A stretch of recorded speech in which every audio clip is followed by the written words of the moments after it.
Gibbons have been an important part of the Fort Wayne Children's Zoo since we opened in 1965. For 30 years, white-handed gibbons lived in an exhibit up on the hill where the red pandas live now. Mama Gibbon had a couple babies as a zookeeper. Mama Gibbon was on my route, so guests always have liked gibbons. You know, the swinging, the brachiation motion, and they're just a very interesting animal. Javan gibbons are one of the rarest primates in the world, and we're one of only a couple of institutions in the U.S. that actually has this species. There are only a few institutions globally that work together to manage this captive population. It is most likely, of the guests we'll see this year, I imagine a small fraction are ever going to go to Indonesia and see gibbons in the wild.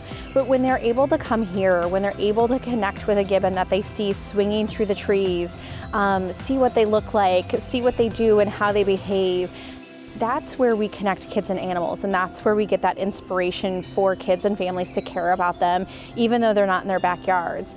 We wanted to try and find a conservation project that dealt specifically with that species. Our curator at the time, Mark Weldon, called a connection at the Brookfield Zoo, Jan Rayford, who also used to work at the Fort Wayne Children's Zoo, and this guy named Arif had asked Brookfield for support for his project. Long story short, we reached out to Arif, and it seemed like a perfect fit. This project is initiated actually based on the study of Javan gibbon in Central Java, and we found that the threat of the Javan gibbon is mainly caused by encroachment and habitat destruction, because to plant this coffee, people have to cut down the trees. We try to involve the community to conserve the gibbon.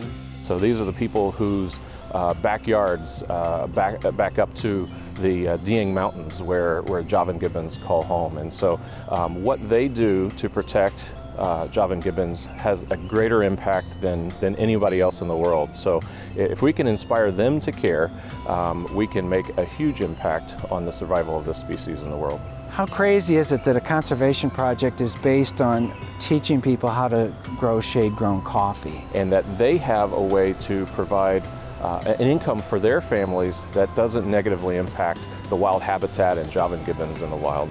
This work is important for the village community because of this kind of activities can provide new alternative income that can be benefit for the farmers, also protect the forest. The fact that we're able to support a project like Arif's and support that shade-grown coffee industry, you know, we're also supporting the families, the kids that live in Indonesia, the families that are working on those products and working on those farms and working on making that shade-grown coffee. We would like to thank to Fort Wayne Children's Zoo that supporting our project since 2012. I think the work of Arif's team and what they're doing in Indonesia is a great connection for our families and the kids here at the Fort Wayne Children's Zoo to see how the work that we do here and the work they can do at home